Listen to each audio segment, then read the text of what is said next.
Frontaliers avec la Centrafrique, le Tchad et le Nigeria, les trois régions du Nord représentent plus d'un tiers de la superficie du Cameroun et concentrent 34% de sa population. Adossé sur le bassin du lac Tchad, le septentrion s'est construit au confluent de plusieurs rencontres entre peuples, cultures, langues et civilisations.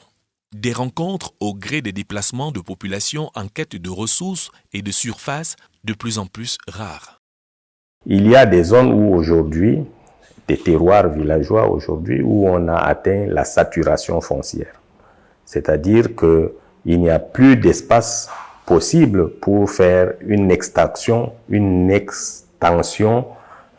d'activité, que ce soit agricole ou pastorale, parce que les terres sont finies. Et il y a une croissance démographique continue.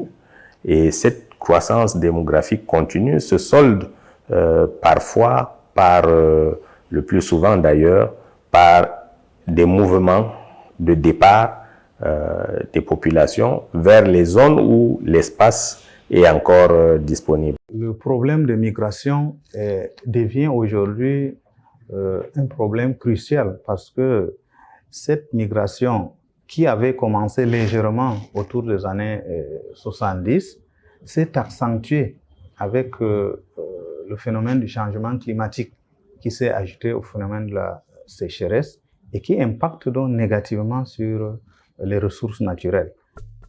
Djaba, dans le nord Cameroun, tout comme la plupart des villages voisins, cette localité située à mi-chemin entre Garoua et Ngaoundéré voit sa population considérablement augmenter chaque année. Comme le montrent les chiffres compilés par le centre de santé local, la population de Djaba s'accroît de plus de 800 habitants par an. Je viens de Guidère. La terre n'est plus fertile là-bas. J'ai 40 enfants en vie, car j'en ai perdu 10. Je suis arrivé ici parce que j'ai appris que la terre est fertile. Ici, je parviens grâce à l'agriculture à envoyer mes enfants à l'école. Ils m'ont attribué un champ et un endroit où habiter. Voilà ma maison.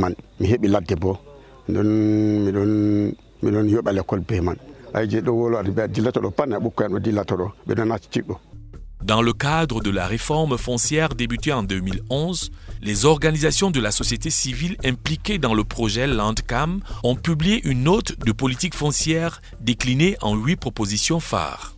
Elles devraient, si elles sont adoptées, garantir des droits fonciers sécurisés à tous les acteurs, aussi bien dans le septentrion que sur toute l'étendue du territoire camerounais.